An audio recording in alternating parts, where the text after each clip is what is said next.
Last year, pop star BB Rexa went viral after not just breaking up publicly with her now ex-boyfriend Kian Safari, but also after sharing a text message that he sent, which seemingly explained why she had broken up with him. This text message went viral because it was a discussion of her weight gain. Singer BB Rexa publicly dumps her boyfriend and shared text messages of him letting her know she's gained a little too much weight after she asked, "What is wrong with this text?" Sounds perfectly honest and respectful whilst also holding her accountable. So of course we're going to read some of this text. "Hey, I never said you weren't beautiful, and I never said I don't love you. In fact, I said how beautiful you are and how much I loved you. But I also said I would be honest with you, and your face was changing, so I told you it was. That was the conversation we were having, and you asked. Because I care. Would you rather I lied to you? You gained 35 pounds. Obviously you gained weight and your face changed. Should I just pretend it didn't happen and that it's okay? Come on, I gained 3 pounds and you call me chubs and fat. Doesn't mean you don't love me. If you're trying to find reasons to break up with me, this makes sense, but it's not the real reason. If you're unhappy with me, yourself, with life, and don't see a future with us, then that's okay and that's the reason. But don't use something like this to weaponize your anger or anxiety or any insecurity you may have. You know, I always found you to be beautiful and loved you no matter what. I think it's important for you to think about things and write things down, speak to a therapist, and do this retreat thing to get to the root of the problem. Let me know if you'd like to speak if you need more clarity. Love you." BB Rexa.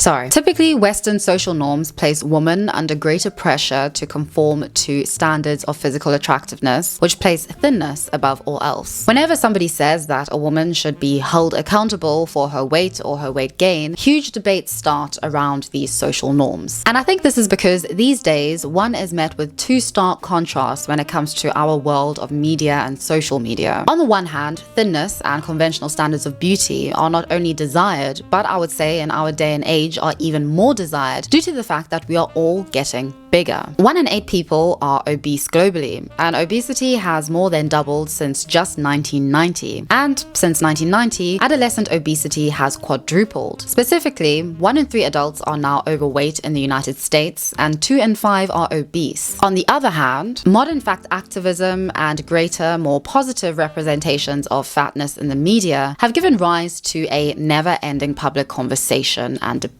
And this debate is primarily about the idea of health at every size, fatness in relation to beauty, and for some, about the very state of the modern world itself. And by some, I mean the red pill. And you know, the modern world is hard. It is really, really hard. I've always been a strong believer that if I'm not running around, stressing myself out, or if I'm not putting my mind and my body through pressure constantly, that I'm clearly failing at being the best that I can be. Who would have guessed? Counterintuitively, this has made my life far more difficult. I found not just getting up, but especially staying alert whilst I'm up, a huge challenge unless I'm blasting music in my ears, which I can't do because I'm working, obviously. And then sometimes I just get so stressed and so overwhelmed because I'm behind on everything and I've got this huge to-do list and I can't keep up with it. So overwhelming and just so exhausting that I just check out altogether and I'm running around like a headless chicken in my mind whilst I'm sitting here procrastinating and doing absolutely nothing. I'm sure you can relate. And this is precisely where this absolutely beautiful motivation in a little bottle comes in. Magic Mind is a mental performance shot that contains 100% of your daily vitamin C and D per shot. Importantly, however, Magic Mind isn't a quick fix. In fact, it was formulated with the sole objective of helping people like me and you who want to get things done, who write a to-do list, and sadly only get about 2 things done because of either stress or anxiety or just a sudden crash in energy. And what I really like about Magic Mind is that it isn't a substitute for coffee, it's not a replacement for your coffee, or for somebody like me who doesn't drink coffee because I just don't like caffeine. Instead, I describe it as a long-lasting elixir, which allows you to get motivated, productive, and focused whilst reducing stress and anxiety. And what you don't get with Magic Mind is over-caffeinated jitters or a quick energy release. What you will experience, and what I've personally been experiencing over the past 2 months since implementing Magic Mind into my daily routine, is a long-term enhancement of energy, as well as an increase in my attention span and in my focus. And I was really skeptical at first, but honestly, my attention span has improved so much. I have been able to be so much more productive, especially not just in work, but also in other things that I enjoy, like my hobbies. Both myself and my trainer have noticed how my endurance has increased throughout the day, especially because I work and then at the end of the day, I'll do boxing or training, and I have the energy reserves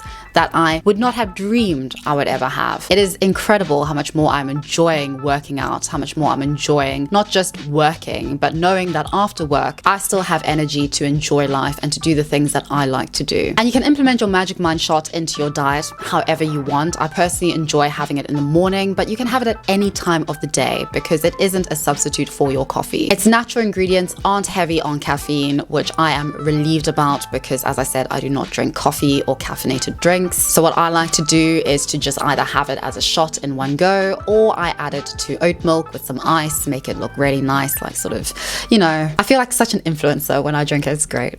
And something that is personally incredibly important to me is that Magic Mind is 100% carbon neutral. And something that I think is just as important is that 5 cents of every bottle sold is donated to charities in the US that are helping homeless communities. So if you want to get 48% off your subscription for the next 10 days or 20% off your one-off purchase of Magic Mind, then please use my link down in the description as well as code Kidology20. And don't worry if you're not based in the US or the UK, Magic Mind ships internationally to over 65 countries. Thank you so very much to Magic Mind for sponsoring this video, and I really do hope that you enjoy Magic Mind as much as I have been and will continue to keep using it and to keep enjoying it because it has honestly really transformed my life and my engagement with productivity and with actually feeling like I have a bit more control over my life than I did before. You know, I think I'm just going to give this over to the red pill. I'm going to give this over to the manosphere because clearly they need it in order to start enjoying their lives. But for now, let's get back to how they are not enjoying life. We're going to be talking about how the modern woman has lost all the things that men value. Basically useless when it comes to reproduction and from a historical perspective. In short, what has been termed fat feminism has dominated the conversation when it comes to body positivity. And I'd say that largely because of the feminism aspect and because, at least in modern Western societies, severe obesity impacts women more than it does men, although notably more men than women are overweight in the US and the UK, and because women's bodies are under far greater sexualized scrutiny than men's, specifically heterosexual men's bodies are, both biologically and culturally, I would say that a counter movement of sorts has emerged in response to fat feminism and body positivity. And this counter movement has been spearheaded by none other than the red pill and prominent figures within the manosphere. Basically, many in the red pill have constructed a narrative around what they like to call whales, that is, overweight and obese people, but specifically women, and ultimately the demise of modern society. Based on my analysis, we can narrow down the red pill narrative and reasoning down to the following points. Let me just get dressed. That's more like it. I'm hoping that I look like the African version of somebody. Modern women are perceived as having several unfair advantages over modern men that have never been seen before. And one of these advantages is perfectly exhibited in the BB Rex breakup text. BB could call Kian fat and chubby, but him bringing up her weight gain, that was grounds to end their relationship even though she had asked him. Wait, sorry, I went full African there. So. Another perceived unfair advantage is that modern women can be fat and still be desired by men of all sizes, whereas modern men who are fat will never be desired. Social media is littered with videos, celebrities, and even puppets of fat girls getting fit guys. The only exception would be fat men who are wealthy enough to attract hot women. And this is because, well, modern women are shallow gold diggers who will, on exception, look at a man's wealth before they look at his physical appearance. Actually, you know what? This is precisely why a majority of women find a majority of men as unattractive. Because a lot of guys think this way, oh, I just be a nice guy and girls are gonna like me. No, they're not. See, people don't understand that women are aroused by one thing and they're attracted by another thing. Women are attracted to, a guy that's confident, ambitious, makes money, etc. Of course, right? But they're aroused by guys that have asshole tendencies, dark triad traits, etc. and guys that are physically in shape. So if you want to get the best of your woman, where she respects and admires you, while simultaneously being aroused by you so she doesn't cheat on you, you need to have it all. Basically, some modern women will care more about wealth than they will about physical attractiveness if the payoff is good enough. Yeah, but what about, and what about, and what about, and what about? Yeah, but that's just a cartoon. That's not real life. In real life, most fat men will never be millionaires. And those fat men who are millionaires will have hot wives who will inevitably be unfaithful and seek out physical attractiveness in their spare time with other hot men. But most important in all of this is the red pill's uncompromising equating of fat and attraction. To them, being fat is inherently unattractive, and any woman claiming to be attracted to anything but a man who is conventionally attractive, jacked up, and non-fat is just being politically correct and lying in the way that all modern women inevitably do. And if we consider the reasoning behind incel ideology, it is very, very similar. Basically, modern women are to blame for our looks-based social hierarchy that has created the modern incel. And modern women are to blame for several important reasons. Modern women are to blame because our looks-based social hierarchy means that fat women like influencer Alyssa McCarville or actresses like Melissa McCarthy will be able to attract fit, slimmer men like these, and why increasingly women are choosing to either be single or to get divorced at higher rates rather than settle for incels. What is your plan B if nobody marries you?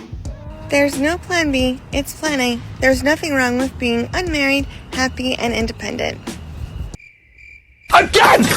And increasingly, according to the incel, modern women aren't just not willing to settle for incels, but are increasingly unwilling to settle for normies, men who aren't alphas. And in this disparity, modern women now have a choice that modern men do not. And this is the greatest injustice of them all. Weight is something you can control, but being ugly isn't. There are ugly women out there, but they can get into relationships most ugly men cannot. And by extension, at least based on everything that we see on social media, most modern women can get into relationships, whereas most overweight men cannot. I have been pursued by many men who think I am gorgeous and beautiful. That perception exists whether you have it or not. Okay, so assume for a second, I can assume inside of, I can envision a world where you're the only human being who's inside of the world. And guess what? I'll never be the only one who thinks I'm hot, and I know that bugs the shit out of you, dude. Modern men, who are also more overweight than women, are therefore increasingly suffering celibacy at an alarmingly higher rate as a consequence of all of this. And by all of this, incels are referring to the likes of women's higher dating standards, women's greater autonomy, and ability to make decisions for themselves and their bodies that have never before been seen in history. The legalization of not just divorce, but especially no-fault divorce that women use more than men. That fat woman, and therefore, according to the ideology, ugly woman, date slim men, and thus men who are fit and are conventionally attractive, is evidence enough for the manosphere that women are running the show and are running it increasingly unfairly. A big reason why so many people are soft, can't accept the truth, can't accept self-improvement, needing to be better in certain things, is because we don't bully people. We need to get back to bullying people, making people stronger, more resilient, and tougher. The reason why we have so many obese women in 2022 is because we don't tell women that they're fat anymore. But if you go back 50 years ago when bullying was a thing and the internet wasn't around, we'd have simps running around telling women that they're special. Women were in better shape. Men were more masculine. Families lasted longer. Two-parent households were a thing. But as we've stopped bullying, we've become a f***ified society. And guess what? We got fat women running around talking shit, people saying bullying is bad, etc. It's wild to me, bro. We need to be more honest. Why? I think bullying on both sides. Whilst women demand that men be fit in order to sleep with them, the same doesn't work both ways. And the hypocrisy surrounding women's thickening thighs is only growing. Women will lose weight to get back at a man after a breakup, but won't lose weight to keep a man during a relationship. And let me just emphasize, this is not my opinion. I'm just analyzing this and just spreading the word.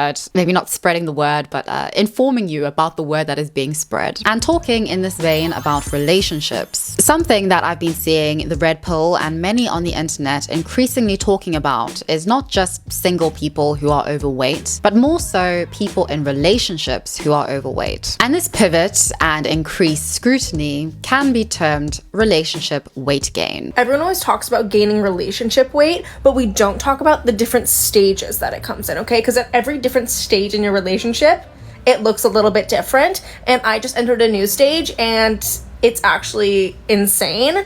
My boyfriend and I just moved in with one another, and let me tell you, we both looked at each other the other day and were like, this has to stop. Like, it's one thing to have somebody to go out to dinners with or try new foods with, whatever. But then when you live together and you're eating all 3 meals, like, in the same vicinity as one another, and you're like my boyfriend and I, where if someone else is eating, I'm like, oh yeah, that sounds good, I'll have some too. Or like, he goes and grabs a snack, I'm like, okay, well, obviously give me some. Like, we have been eating pretty much for a month straight, 24 hours a day. And listen, our stomachs and our hearts are so full and so happy, but like, it needs to stop. Now, the phenomenon of relationship weight gain is very, very real. Married individuals are more likely to be overweight than individuals who have never been married. And considering that more and more people are cohabiting, it's very interesting to note that cohabiting couples actually experience more weight gain than even married couples do in the first 4 years of living together. And this all conforms very well to what is called the mating market model. Because people in long-term relationships have checked themselves out of the sexual marketplace, they are, firstly, less likely to upkeep socio-cultural ideals of attractiveness, and as a result of being in a relationship and no longer being under social pressures of beauty and fitness, they feel safe, secure, and content. Now, this shouldn't be controversial, but it is. So in 2024, marriage is a bad deal for men. And it does not make sense for men to get married in 2024. Now, this statement is simply a fact. It is just a fact. According to Pearl Davis, it has always been a woman's sole purpose and objective, if not destiny, to be attractive. However, when it comes to modern women, and therefore when it comes to modern marriage, modern women have let themselves go. And therefore, modern women are failing at their one true purpose, at their ultimate destiny. Your worth as a spouse, whether you are a husband or a wife, is not derived by your weight. That's just a shallow thing. Now, I think that both husbands and wives should encourage the other to should encourage. It's your job to be attractive. I think attractiveness. Right, but why do you always have to bring it back? Because why do you only focus on women? Right now, because we're asking about the deal for men. Yeah. So I'm looking at this from the man's point of view. What does the man get out of it? Is this a good deal? He can't even ask for an in-shape wife. He gets a woman who can't even say 120 Can I answer the question? pounds? Can I answer the question? I'm asking. Yeah, he gets a woman who's promised to stay with him, even though statistically he'll gain 30 or 40 pounds. And does she have the right? Women's job has far more of a job to be beautiful than men. You know, men's job is to protect and provide. And this is often associated with the concept that is circulating quite readily now of modern women hitting the wall, mainly because they turn 30 and are therefore no longer of sexual market value and are, for instance, I don't know, not as attractive as a 16-year-old, or because they are simply overweight, fat, and are therefore whales. Modern marriage, according to the likes of Pearl Davis, is therefore no longer a good deal for men for this very reason. And I would greatly restrict divorce. Broadly. Yeah, but I think until you do that, you're going to have a hard time getting men to sign up, until women get in shape. Sure. If 70% of women are overweight, that's not a great sell to men. But okay, so 80% of women gain 20 pounds in the first 5 years of marriage. If a man can't even ask for an in-shape woman, what is he really getting out of our corrupted idea of modern marriage and relationships? So why can't men have standards in marriage? Because if you're saying that men can't have standards in their own marriage, like you're saying it's irrational for a guy to demand his wife stay a certain weight. Why? Why is that wrong? To stay a certain weight during their entire marriage? Why? Why is that wrong? Because I've seen women do it. Now, although this segment of the manosphere has never cared about facts, studies, or the hyper-complexities of reality in our post-truth world, I think it important to highlight the following points. Firstly, studies consistently show that men gain more weight than women in the first 5 years of marriage, with there being no clear trend for female BMI after marriage. Secondly, as we age, our muscle mass decreases as our fat mass increases. And thirdly, hormonal shifts throughout your life significantly contribute to weight gain. And this is especially the case with women as we go through a variety of dramatic hormonal changes, not just monthly, but from adolescence into middle age. But one thing that the red pill and many in society are rightly recognizing is that people are getting fatter and fatter and fatter. And because of this, the science is getting more complicated, more conflicting, and more dense. Basically, it isn't as straightforward. out. Women and men with obesity had significantly lower happiness scores compared to people who were overweight. But then overweight people are reportedly happier than thinner people. But then thinner people are judged more positively than overweight people and are deemed to be more attractive, to have more self-control, and to be happier. It is all very muddled, and everybody pulls out stats and information that conforms to their preconceived ideas of the world and how it should be and how people should be. And this all raises some interesting questions into whether we now, as modern individuals, are happy or unhappy in our relationships as we, as a modern society, are getting bigger. Do we eat more because we're unhappy in our long-term relationships, or because we're content in our relationships? Or is there no relation at all aside from the foods that we're consuming in this day and age? Whilst married people are at a lower risk of death and are healthier than unmarried people, married people are also more likely to be overweight and morbidly obese. Ugh, confusion, I wish to shun thee. A recent study conducted by Markey et al. Gave some interesting insights into not just how individuals in relationships perceive their own weight gain, but importantly how they perceive their partners. What was notable and exceptional was the inclusion of lesbian and gay long-term romantic partners alongside heterosexual ones. And I think the findings of this all-inclusive sample were very, very telling. The comparisons were striking, and I think there's a lot to glean from looking at the relation between sexual orientation and happiness and relationship quality, as well as being obese or overweight. Lesbian and gay couples had higher BMIs than heterosexual couples, and the largest difference in BMIs was observed between lesbian women and heterosexual women. But interestingly, when it came to how individuals perceived not just their relationship, but their relationship quality, gay men and lesbian women had significantly higher relationship quality than heterosexual men and women, with the largest difference seen between lesbian women and heterosexual women. So basically, the weight difference between lesbian women and heterosexual women is the most pronounced, with lesbian women having far higher BMIs than heterosexual women, and the relationship quality and satisfaction between lesbian women and heterosexual women is the most pronounced, with lesbian women having a far higher relationship quality than heterosexual women. Please, can we stop with the comments about how I pronounce woman? I'm South African and I have a very weird accent because I'm an immigrant as well. Please, can we just be nice? Heterosexual women experience the lowest relationship quality and satisfaction, even though their BMI was markedly lower than lesbian women. Even though approximately 50% of heterosexual women are obese in the United States, it is a known fact that lesbian and bisexual women are more overweight than heterosexual women. Now, another interesting and baffling, depending on how you look at it, observation: straight men are more overweight than gay men, and this is especially pronounced and apparent when they are in relationships. The amount of boyfriend workout challenges I see of gay couples on the internet is, in my opinion, it's an oversaturated market, but if it's what the gays want and demand, then oversaturate away. What I found interesting, however, is that gay men have a higher relationship quality than both straight men and women. Gay men are also far more likely to stay married than lesbian women, although this is very much in line with data surrounding heterosexual men and divorce. That is, gay men are far more likely to put up with infidelity relative to women, both heterosexual women and lesbians, and marriage is far more beneficial to men, both heterosexual men and to gay men, than it is to women. Basically, women are far more likely to file for divorce, and whether there are two men in a relationship or just one man in a relationship, the same point sort of stands. So, when it comes to BMIs, to relationship length, and to relationship quality, the gays are winning. But are they? And I think this finding alone says quite a lot. Gay men, considering all of this, reported greater body dissatisfaction than both lesbian women and heterosexual women, even though they are more physically healthy, they have the greatest relationship quality, and by all of these metrics are the most sexually active. Both heterosexual and lesbian women have been found to be less concerned with their partner's thinness or attractiveness as compared to gay men and heterosexual men. In fact, gay men are more afraid of aging and losing their physical attractiveness than are straight women. And so from all of this, we can come to the following universally known, I would assume, conclusions. Looks matter more to men.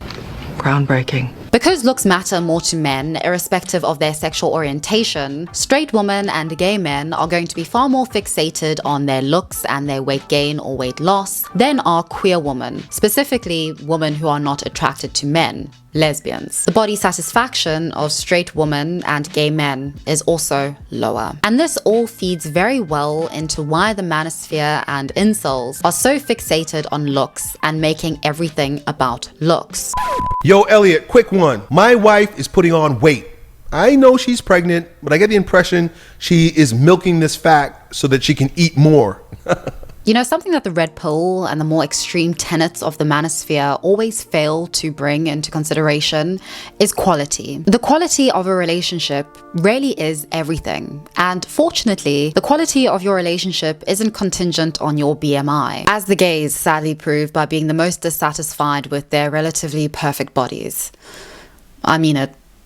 Damn, seriously, perfect bodies. However, I would argue, and I do think it most definitely can be argued, that your BMI can be an intriguing indicator of the quality of your relationship. And by relationship, I don't mean your relationship just with your partner, but importantly, your relationship with yourself. But this also can't be universalized. When I see this couple eating and potentially gaining relationship weight together, or this couple eating and losing weight together, I see couples who are content and appear to be conforming to the mating market model, albeit from different perspectives and with different goals in mind. When I read BB Rex's expose text message, it's clear that underlying issues surrounding not just her relationship, but herself were contributing to her unhealthy and or dissatisfactory weight gain. I think the same can be said for many gay men who are incredibly fit and are in good long-term romantic relationships, but nonetheless fear losing their physical attractiveness and experience more body dissatisfaction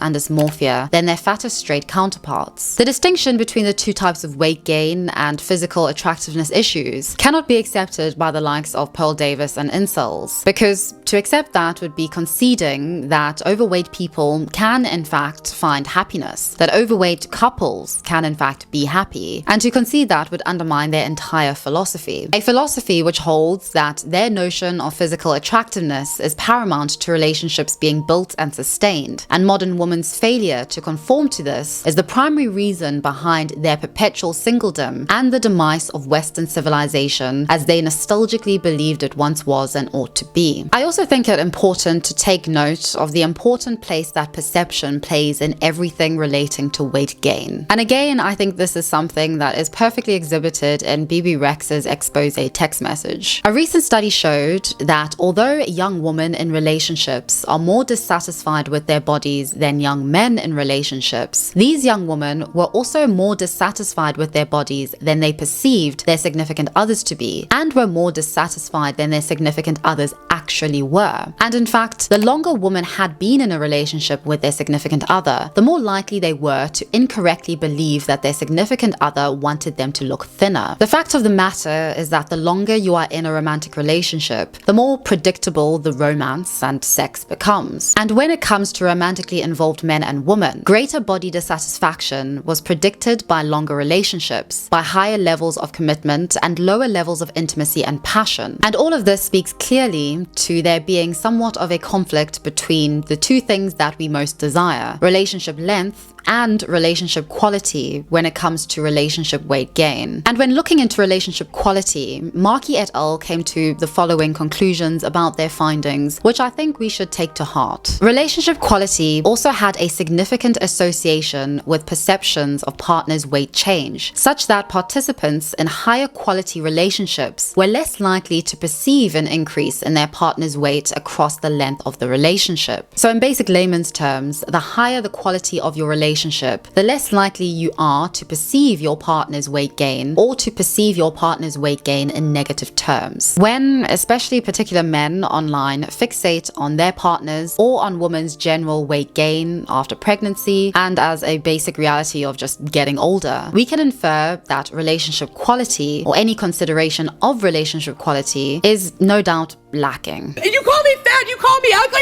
how do you are fat! I gained this weight giving birth to your kid. Ultimately, my wife's body isn't what it used to be, and I want to talk to somebody about it. So we've been married 10 years, and just adding kids and jobs, that's just taken the back seat. I know my wife's confidence has taken a toll, and I feel like I held up my end of the bargain, and I felt like she dropped the ball and just wasn't motivated enough. And it is quite easy to see this when reading through what men who are married and have actually had successful relationships with women actually say about the woman in their lives when they gain weight, or especially postpartum. My wife's body may have a little more chub, a few more scars, and a few more signs of aging. God damn, is she still the most beautiful woman I've ever laid eyes on. I'm still attracted to her as much as I was the first time I laid eyes on her, so it has zero impact on our sex life. You want to know the absolute truth? She created 3 wonderful lives, and I literally don't notice any of the things that she worries about. I admire her so much more year after year, over 40 years together, and she's still hot to me. We do as a society need to do a lot better in making everybody feel a lot better about their bodies, and this now more than ever, especially as we are, as I said, getting bigger and bigger and bigger. Feeling good in yourself physically and mentally is vital to things such as sexual satisfaction and the quality of your life and relationships. And this is clear by the fact that both thin and fat people can have equally fulfilling and unfulfilling sex lives. If a heterosexual woman has a low perception of her body, irrespective of whether she is thin or fat, irrespective of whether she is gaining or losing weight, her libido is going to be lower. And as the example of BB Rexa demonstrates, oftentimes this perception is down to underlying issues and insecurities. I do think it's sad and somewhat regrettable that the body positivity movement has gone in the direction that sadly all modern identity political movements go in. It has become more extreme as a consequence of backlash, and I think a consequence just generally of society's very strong hold on our insecurities and shaming people for how they look. And as a result, there's not a lot of recourse to facts and to the realities of health. In the same way that our modern society and culture places unrealistic body standards and health standards on modern folks in general, the body positivity movement is proving itself to place unrealistic, not just body, but especially health standards onto obese and morbidly obese folks. It shouldn't be controversial to say that it is unrealistic to be healthy at every size, especially when this issue and this politics is increasingly impacting children. I do think the body neutrality movement offers more hope, but I do think that it really has forgotten about, like almost all movements forget about men, especially gay men. But at the same time,